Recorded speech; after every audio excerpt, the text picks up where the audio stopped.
Inilah kelompok 3 pemuda berbahaya akan menampilkan wawancara dengan orang yang begitu ramah-ramah dan baik hati, yaitu Ipul, Didi, dan Rido Kampret. Selamat menyaksikan.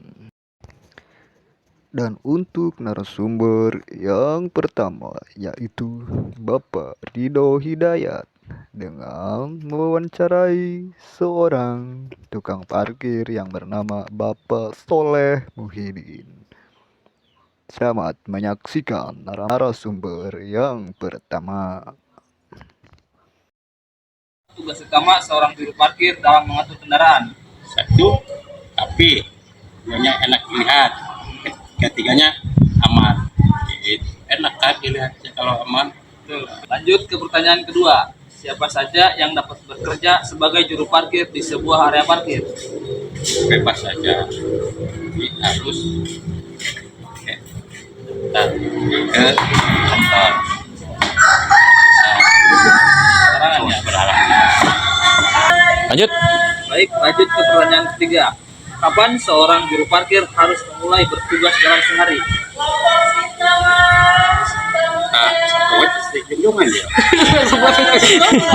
Lanjut ke pertanyaan ketiga. Kapan seorang juru parkir harus mulai bertugas dalam sehari? Habis dari duhur sampai jam 5 sore. Waktunya berarti dari duhur sampai jam 5 sore. Lanjut ke pertanyaan, di mana biasanya juru parkir menjalankan pekerjaannya? Harus yang baik.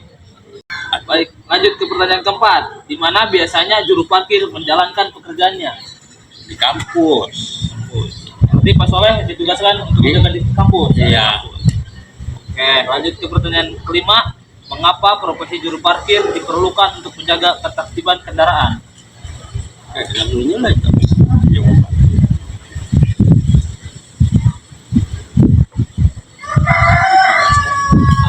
Dosen. Agama dosen supaya kendaraan aman gitu ya. Iya. Lanjut ke pertanyaan terakhir.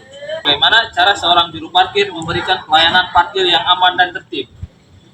Harus yang baik, yang sopan kepada mahasiswa di kampus. Oke, terima kasih kepada Pak Soleh yang sudah memberikan waktu untuk diwawancarai. Thank you. Dan selanjutnya narasumber yang kedua akan dilakukan oleh Bapak Didi Humaydi yang biasa disebut Bapak akan mewawancarai seorang kori internasional yang bernama Amin alias Muhammad Amin. Selamat menyaksikan. Assalamualaikum warahmatullahi wabarakatuh. Baik pemirsa dimanapun Anda berada, di sini saya akan mewawancari seorang pro atau kori yang sering dijumpai oleh kita di tiap-tiap masjid maupun hajatan. Baiklah, yang mau saya wawancari adalah seorang kori internasional yaitu Amin. Amin siapa Pak namanya? Muhammad Amin. Oke. Kita langsung saja masuk ke dalam wawancara. Di sini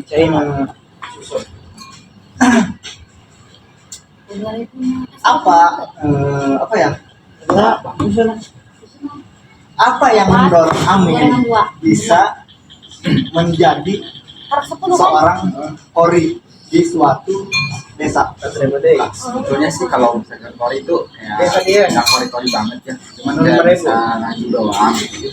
Yang mendorong saya untuk bisa ngaji itu karena mungkin dulunya saya mondok juga. Karena jadi di sana itu kayak ada yang namanya bukan ekskul tapi ada kegiatan yang namanya kori gitu. Jadi termasuk dalam kategori dampak dari lingkungan. Iya. Dari pertanyaan kedua yaitu siapa guru yang mempelajari kori kepada Siapa namanya? Yang namanya itu Ustadz Firuzal. Terus ada lagi Ustadz Ahad. Kita lanjut ke pertanyaan 3 yaitu kapan pembelajaran pertama Bapak Amin ini mempelajari kori tersebut? Jadi waktu itu saya masih bangku tingkat SD ya kelas 6 itu saya memulai kegiatan belajar di kampus sih kampus di kampus itu ada terus dikembangkan lagi masuk ke pondok dan kegiatan. Oke, kita lanjut pertanyaan selanjutnya yaitu di mana letak pelaksanaan Qori yang paling Amin gimana ya? Yang paling inginkan ya di mana? Misalkan Amin ingin sekali Qori di acara televisi atau di mana? Oh iya. Iya sih, cita-citanya itu kayak jadi ingin kayak Qori internasional gitu yang mungkin ikut mewakili Indonesia ke ajang internasional kan jadi kan luar biasa kayak Berarti di ajang internasional. Iya. Maunya. Iya. Oke, selanjutnya kita ke pertanyaan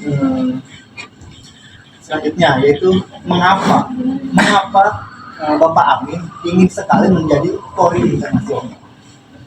Karena pertama itu ingin mengharumkan negara sendiri ya. Terus yang kedua itu mungkin mengharumkan nama orang tua juga. Kalau misalkan kita otomatis jadi Qori internasional, otomatis orang-orang yang ada di dekat kita itu pasti akan terbawa efeknya. Kita lanjut aja ke pertanyaan terakhir yaitu bagaimana pandangan Bapak Amin ini terkait anak-anak zaman sekarang yang minatnya terhadap Qori tersebut sangatlah tinggi. Bagaimana cara menanggulangi atau menumbuhkan bibit-bibit unggul agar penerus-penerus anak muda tersebut di desa kita maupun di kampung Bapak Amin ini agar ikut serta mendalami ilmu Qori tersebut. Ya memilih sistem zaman sekarang ya, banyak sekali anak-anak muda mungkin dari kecil sampai kita ini umur segini tuh kebanyakan main gadget daripada Qori itu sendiri atau belajar Al-Quran itu sendiri ya. Jadi solusinya mungkin harusnya peran orang tua itu berperan dalam anak itu bisa membaca Al-Quran menjadi Qori. Salah satunya mungkin di pondokan ya mungkin. Kalau saya dari tingkat SD juga, kalau itu udah di mondok, cuma mondok itu kayak kalong, terus ke tingkat SLTP sama SLT lanjut mondok. Jadi itu mungkin solusinya, peran orang tua harus peran orang tua termasuk peran para Qori tersebut harus memberikan sisi positif juga terhadap anak-anak bangsa ya. Iya. Jadi mencontohkan, mengajari. Oke. Sekian dari wawancara kami atau saya terhadap Bapak Amin terkait di bidang Qori. Terima kasih Bapak Amin ya. Terima kasih kita berbincang. Terima kasih pemirsa. Mungkin cukup sekian wawancara kali ini. Wabillahi taufiq wal hidayah. Wassalamualaikum warahmatullahi wabarakatuh. Dan yang selanjutnya adalah yang terakhir.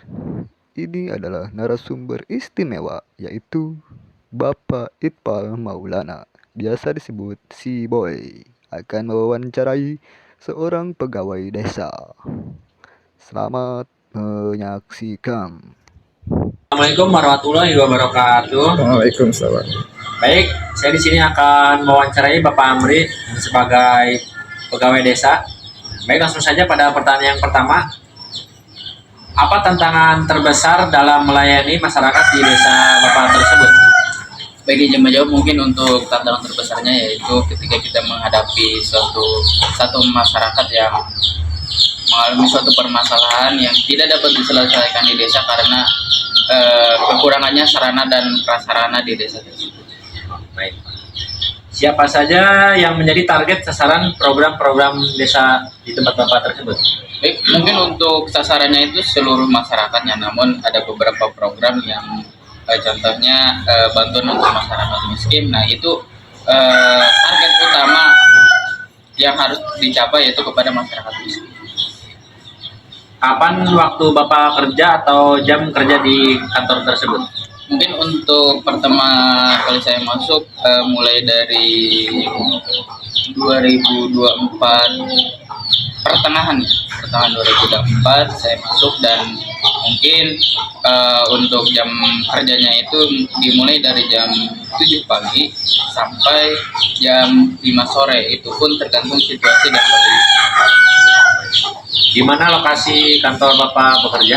Untuk lokasi kantor saya bekerja itu di Desa Cisampi, Kecamatan Banjarsari, Kabupaten Lebak, Provinsi Banten, Indonesia.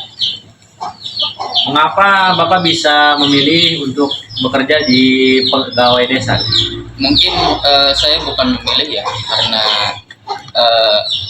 keterlangsungan hidup yang kita harus mencari biaya dan juga ada kenalan di perangkat desa yang membutuhkan pegawai desa sehingga saya dipanggil untuk bekerja di desa tersebut. Dan pertanyaan terakhir, bagaimana Bapak bisa bekerja di kantor desa? Mungkin sudah jawabannya itu masih bersangkut pautan dengan pertanyaan. Jadi cara saya masuk ke desa tersebut itu karena ada teman yang membutuhkan orang untuk bekerja di tempat tersebut. Baik, mungkin cukup sekian wawancara kami. Terima kasih pada Bapak Amir yang sudah menjawab pertanyaan-pertanyaan saya tersebut. Mungkin cukup. Wabillahi wal hidayah. Wassalamualaikum warahmatullahi wabarakatuh. Waalaikumsalam warahmatullahi wabarakatuh. Baik pemirsa, itulah hasil dari wawancara kami bertiga dari kelompok 3 pemuda suci dan pemberani. Terima kasih. Semoga pemirsa selamat di perjalanan, selamat di rumah, selamat ulang tahun, dan sampai jumpa. Assalamualaikum warahmatullahi wabarakatuh.